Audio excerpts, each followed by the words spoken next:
Welcome to Horror Movies and Beyond. Today I'm joined by writer-director Josh Ruben to discuss his horror graphic novel, Darla. Thank you for joining. Thank you for having me. I'm obsessed.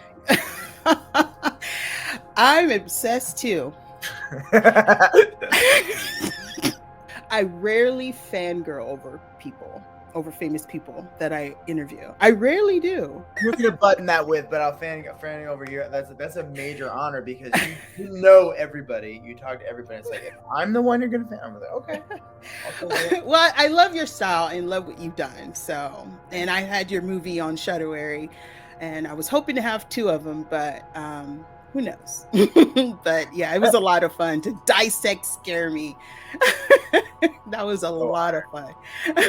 I am so excited to talk about Darla, this graphic novel. I was completely shocked because I thought it was going to be one way, and then it was like, okay, this elderly woman. It was like you rarely see stuff like that, like an older woman, elderly, in a horror anything.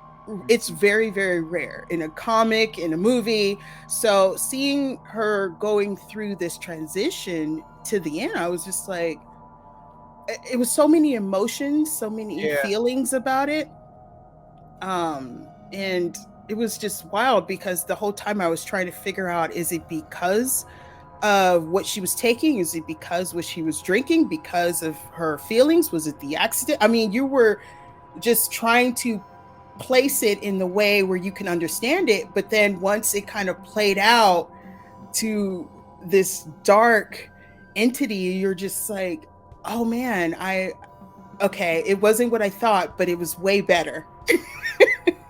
Thank you for saying that because I truly have no concept how the world it's even though it's out now, it's indie comic, and so placing how people feel about it, because it is also is tricky. It's a challenging story, and it really is about a kind of person, a kind of demographic of narrow-minded, but like pathetically, sadly, tragically isolated person. And there are a lot of people like this, and it's almost like this is there are a lot of people like this, and it's frankly quite dangerous, and yet your heart kind of breaks for them. And so I wanted to write about a protagonist. They say never write about people you have like a strong, almost kind of hate for. Don't hate your protagonist, have empathy for them. And I could tell you, I honestly feel like I completely hate this person because I hate this type of person in real life. But you have to understand how to have empathy for people who, you could throw a term away like don't know any better. But I thought, what if you could take this type of character and put them in sort of a supernatural situation, and then weigh whether or not it was, the chicken or the egg of it all. So anyway, it's wonderful to hear your first thoughts on it. Yeah, I mean, like I said, there were so many elements. I mean, there were secrets, it was mental health, it was loneliness, it was fear, it was guilt. Like you saw the stages of that, almost like the stages of death. Like you see it happen throughout, and it was just like, oh man, it was so sad. It was like, it's bleak. Very bleak. People are gonna read this and be like, I mean, this is the college humor guy. This is the what I mean. This one was originally, I thought of Darla as a film, and there was a screenplay sort of version of it. I was like, there's no way in a proper market anyone would ever want to make this or produce this, with the exception of like maybe Ari Aster. If you had it with such a vision, or a filmmaker could take it, it wouldn't be me. I'd give it to any filmmaker who just saw some bigger world building situation where you could bring this character to that medium. But comics are so great because you can, I want to say, you get away with a lot more, but that visual medium, it's almost like more accepting of challenging art. And if it lives here just in this indie comic, then as an iteration of the story, I'd be forever happy. It's just great to get the story out there and make a thing. But I'd be curious to see that version of it come true. Okay. Like I said, you rarely see an an older woman, an Yeah, elderly woman, especially the main star. Why did you go that route for this? that's a good question. The one of the bigger secrets I'll say is when I imagine this as a film, I imagine myself playing her in prosthetics. So like bringing that, so taking the edge off the bleakness with like truly making it an art film. I don't know if that's the kind of thing I could get away with anymore. I think people would sort of criticize you for going, well, that's ageist. Why don't you just hire, Ann Dowd to come kill it? That could be your Oscar moment, and that's something I completely agree with. As an example, I always just kind of imagined, I was inspired a lot by Ellen Burstyn from Requiem for a Dream. I just pictured her kind of image, or the kind of cutaway character in Shutter Island, who shushes Leo DiCaprio's character at the asylum. I imagine that archetype. And it's also, frankly, the archetype of like the irritable Karen, for lack of a better term, who we see, going off on some psychotic rant in a grocery store, for example. What if we could take that character and put her through the ringer? What's really going on? What's making her crazy, or was she always like that? So it was just, I don't know, that's just kind of how it came to me in the psychic flash of story. Okay. I mean, that's great because like I said, you rarely see anything Yeah. like that. So it's nice to see it. It gives you, like, as you're reading it, you're having some sympathy for her. But then there were moments where, you old hag, like you Yeah, like she's she's nasty. so, like, especially the beginning, because you don't understand, and then once it play out, little things that are happening, you're on her side. Even when you see something happens, it's like, man, she's lonely, she's not getting attention, people are like overlooking, especially when she goes to the doctor or make phone calls or getting called, like people overlook her by saying her name wrong. Like, Mhm. that was like one thing I noticed that was constantly, happening, because if you could tell someone this is my name and then they repeat it wrong, and then you keep doing it, and it's like they're not listening and don't care. So Yeah. you could definitely see how important she Yeah. is, or less important she is, and Mhm. which, that minor detail. It was You something definitely see it. I went to acting school. There was a 2-year training program, and Mike Nichols was one of our master class teachers, which is crazy because he'd come in whenever he wasn't shooting. At the time, it was Angels in America. So sometimes you get him for the whole year, sometimes you wouldn't get him at all, or you get him in these kind of patches. And he had made Emma Thompson, the Emma Thompson starring movie Wit, based on the play, and he talked about doctors going through, like, checking the boxes of, they're looking at their clipboard. Hi, how are you? Okay. And they jump right into the symptoms, or right into, your appointment information. But they're just going through the motions. They're not really making eye contact. They're not really connecting with you. And this is a story really about someone who feels so unseen and so unheard. And it's so tragic in a way because she's just so forced only to, stare down the narrow tunnel um, uh, of eerie guilt and dark thought that brings her to, Hmm. the end.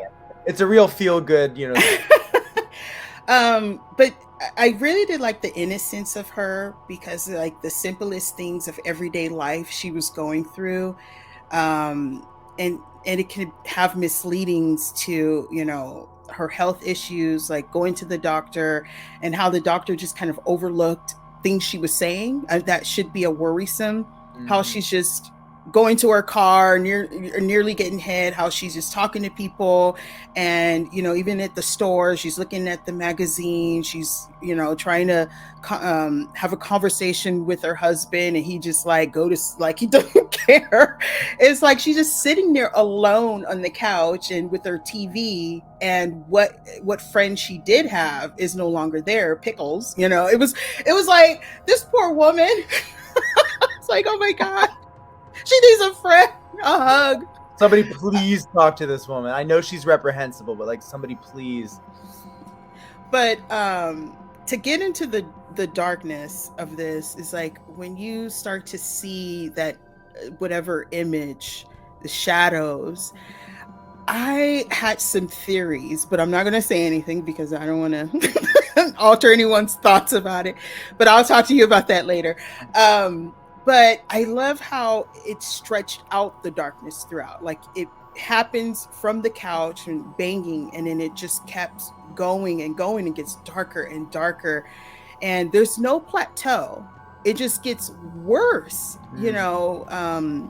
She, her husband, and I feel like I've you, traumatized. I know, like he's like outside, the wind blows, like, oh, it's like, wait, what? Like, I mean, it's intriguing to see this darkness. A question I have is, does any of the characters that she interact with, are they inspired by real life characters? Because I feel like they're not just something you pulled out of the sky, especially the way they talk to her and interact. I mean, I grew up in a small town not too dissimilar from and where we ended up shooting Werewolves Within, in the Hudson Valley. I grew up in a quite liberal town in Woodstock, New York. It was a small artist community, kind of like a blue dot in an otherwise sort of red county. So there was definitely in high school homophobia, racism. I definitely grew up telling like really, really uncouth jokes. I mean, this is also like that we could get into the whole history of like how comedy doesn't age well, just as a completely separate conversation. But there were people who grew up in that town who spoke a certain way and let you know not to come onto their lawn, and had their kind of their rural theories about how the world works. That, I'm remembering what my friend Dag once said about how, like, if the most narrow-minded folks could take a walk through the West Village or spend one day in the city that they're so afraid of, it might completely change their idea of humanity and alter their thoughts, to really kind of interact with people on the street. That's the wonderful thing about city living. And yet there they kind of live and fester and develop their thoughts and get locked into their theories about how people are and how the world works. So yes, I absolutely was pulling from everyone from teachers' aides I had in school growing up to mechanics that I knew in town, some of which I worked with. I worked at a gas station for a brief moment. You'd see all kinds of people and all kinds of things. But also just in like, I grew up watching and loving John Leguizamo and Robin Williams and Whoopi Goldberg, these character actors who would play every part of the world and kind of bring empathy to sometimes reprehensible or unusual or kind of laughable characters. And that was what was so beautiful about those three performers. And so it was a combination of that. You pull from everywhere as an artist and as an actor. And I think that these are the voices that are constantly, unfortunately, characters that emerge from the dark of my mind. And I just kind of think like, man, they're so like, unfortunately humorous, inadvertently humorous in their own way, but it's also so kind of tragic and effed up. What would it be like to put them in this story? So that's a long way of saying, yeah, absolutely inspired by folks I grew up around. Those comedians that you mentioned, I remember them doing one man or one woman shows. Like it wasn't just standing up there telling jokes. I mean, they would be in outfits. They would change their clothes. They would give you a scenario. They would have a couch, sit down. Like it was in, that I remember that. It's not how it is today. It was so inspiring to just like the kind of performer that I want to be, or that I certainly wanted to be. I still kind of dream of having that like Leguizamo-esque or Goldberg-esque one-person show where you could kind of play stories. I mean, no one interweaved the humanity and the character better than any of those three, just off the top of the dome. But yeah. Another thing I noticed, I don't know if this is coincidence or was intentional, but the people she interact with were mostly dark haired. Like they were all dark haired, had a significant part in her life. Like I noticed that, like every one of them, from the kid, like I even wrote, what did I do with it? What did I do with it? Yeah, like all of them had some type of movement. Either it inflicted some kind of pain, or they didn't understand her, or even the kid, when the drawing and then both drawings, it was like it was a point to get something Mhm. across, and then it was Dallas, and it was like I was like, I don't know if that was intentional, but The as I hair went color through, thing, that's interesting. I gave a lot of kind of freedom to my artist, to Bri Tippetts, who lettered everything by hand, who hand drew this entire comic. There are tons more pages that actually end up getting cut for the sake of the edit. mm-hmm. And I just said, you draw the comic you want to draw. Here's the story. She's like, I'm not a writer. I just want to illustrate. And I was like, I'm a writer and I can't draw for shit. Like, let's just you draw, you create what you want to create. So I love that you picked up on that detail, because now that I'm kind of thinking of it, you could look at it away, and I would ask Bri about this, where this kind of thing that Darla sees in her house, this element of her subconscious, whatever it is so deep dark black that I wonder if if the Shyamalan part of my brain is like, oh yes, every time a character kind of emerges and has that sort of hair color, maybe that plays into something affecting her psyche, that this thing is emerging from it. But it wasn't a conscious decision, certainly on my part. I would definitely I would totally be down to ask Bri about it, because it's a really, really interesting observation. I love that you picked up on that.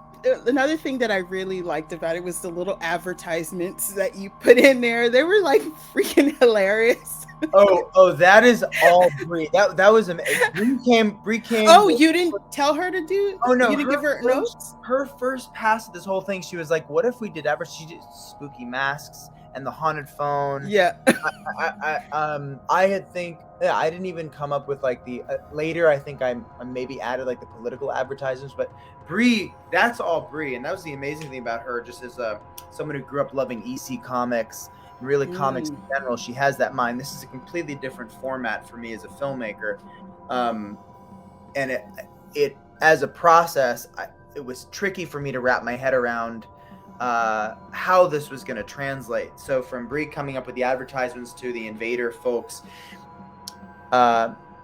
providing the insight of a full page image, like the sewage leaking into the groundwater or the gravestone of Pickle, they almost can serve as chapter breaks, as palate cleansers for people to launch into the next kind of chapter. And as I'm acclimating myself, or reintroducing comics into my life, reading a ton of them again, I'm realizing that is a frequent element of the medium that really does enrich the experience of reading comics and graphic novels. Is you almost like you take it in these like 10-12 page chapters. Typically that's what a volume would consist of several comics that'd be broken up by full page images.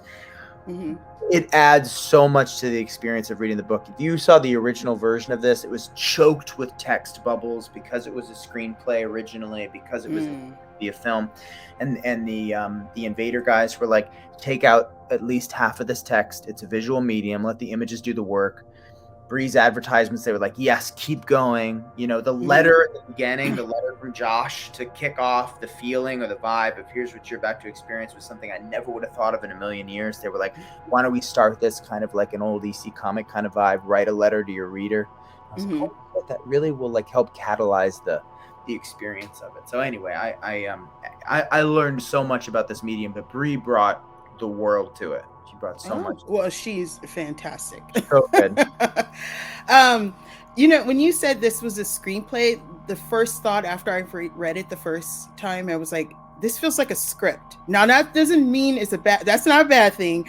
Yeah. Like I said, I just overanalyzed because I visually I could visually see it, not just like this comic book, because I don't read a lot of comics, and when I do, it's very, it's like very rare because, oh, this is cool. But this one, like, I could visually see her going through it, all this stuff. I think the connection of everyday life, of being misunderstood, and being the loneliness, stuff like that. And then in between, as you're playing this out, those inserts could be commercials because she's watching TV or the TV's going.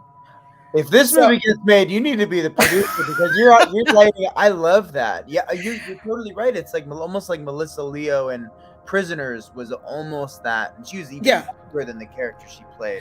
But I love what you're saying. Because I could I could, because there just doesn't feel like it's placed their inserts, because she's using TV as a connection, because obviously her husband doesn't see her or whatever, and then she goes off, and this Senator Dickers, I mean, gosh, he's just horrible.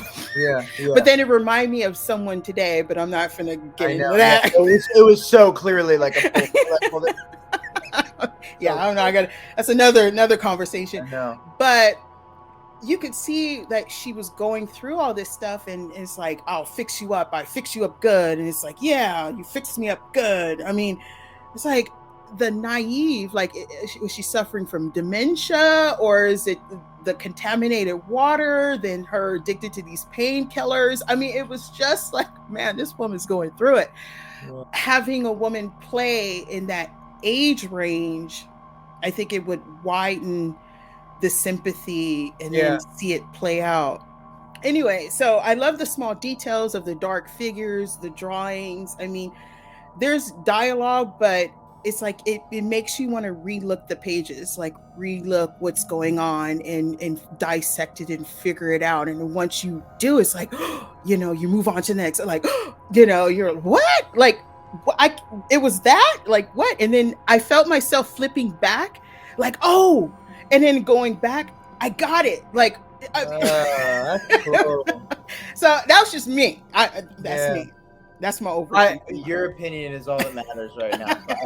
I love that it, because all you want to do, the best that we can do as artists, right, is to provoke and inspire feeling and emotion. If you're feeling something reading this, if the worst case scenario, or the real failure of this book would be that people would read it and not feel anything.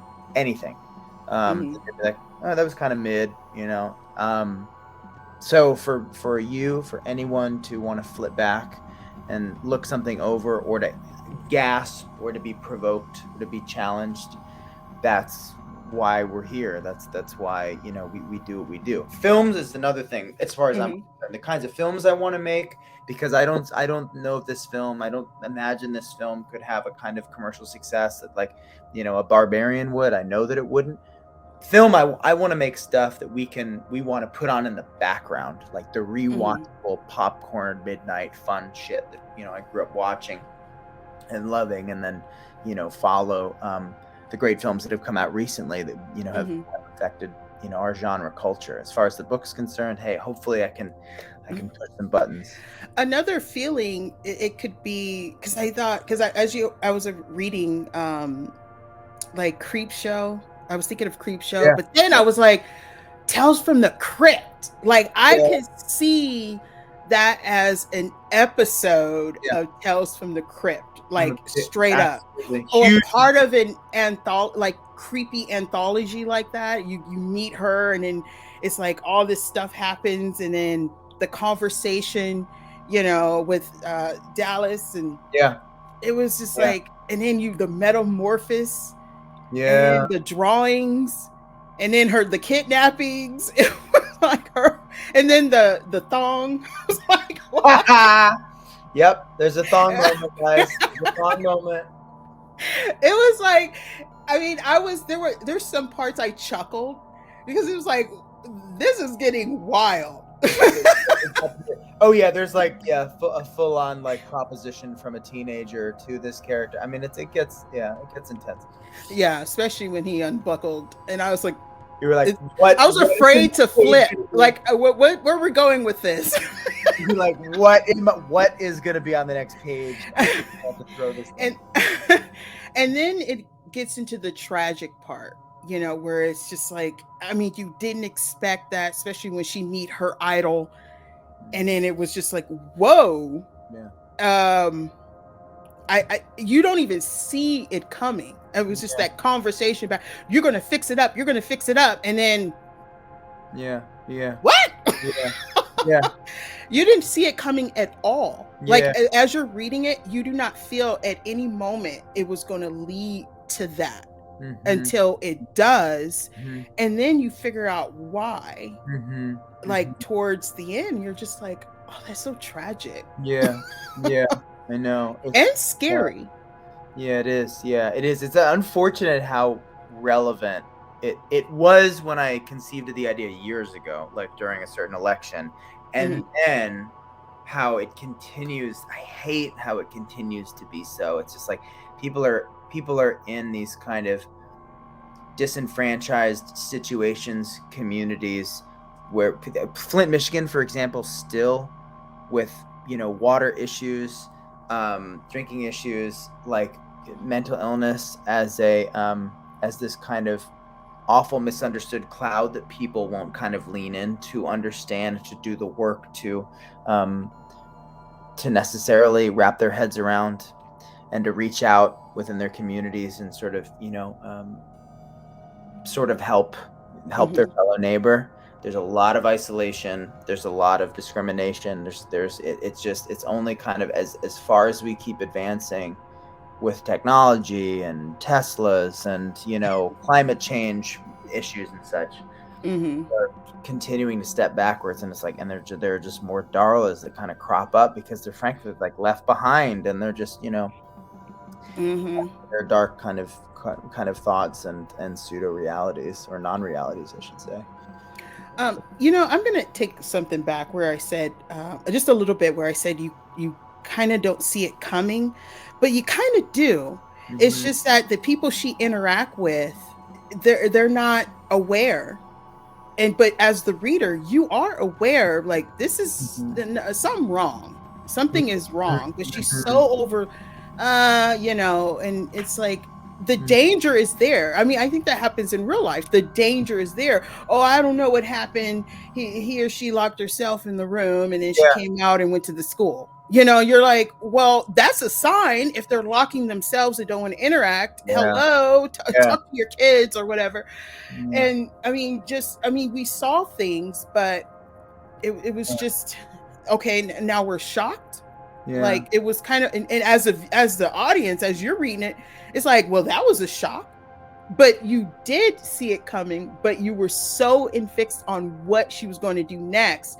You didn't put it together like, this is a warning that something big is going to happen at the end, until it happens. And then you're just like, I'm flipping back, trying, like, oh, okay, I see. It's there. It's there. Yeah. So, oh yeah. It's a dark one, folks. It is dark. How long did it take you from idea to the distribution of it going? Well, as far as the graphic novel version of it, I want to say it was like a total of 8 months from my engagement with Bri Tippetts, who'd reached out on Instagram. By the time I sort of said, oh my gosh, we should collaborate on something, she's like, do you have a story? It's like, what if we did this? Truly, she worked lightning fast, showing me pages, showing me drafts. I'd have kind of adjustments, almost like I would sitting in an edit for a film. Let's crop in a little more visceral. Let's make this image a little more disturbing. Let's change this. What if we did a bird's eye? This, whatever it is. And then once she completed this, I mean, originally I want to say the thing was close to 200 pages. I think now it's closer to like 150. And she just cranked them out like crazy. Then we handed them to our buddies at Invader, and they had their notes, which were really great. Some of which was kind of resistant to, and then you kind of realize, oh my God, you guys know the visual medium and this medium better than anybody else. If it was a film, it'd be a different scenario. And so then, and getting initial feedback too from that first draft of the book from people who were like so kind of confused and couldn't keep track. A lot of that was from the deluge of text. I mean, tons of text, a screenplay, boulder lift of text, way too much. Them saying pare it down. That edit process probably took about a month to switch over, and then became getting a Kickstarter going, which is really just another term for pre-sales in the indie comic world, to getting them out in stores. Printing is slower now than it ever was. People are backed up at the printer. But I'd say, it was about 8 months, and we are so excited that it's out. Like, people can go to Invader and get it now, or it's definite. I've been seeing people post from their local comic shops. Like, that's insane to me.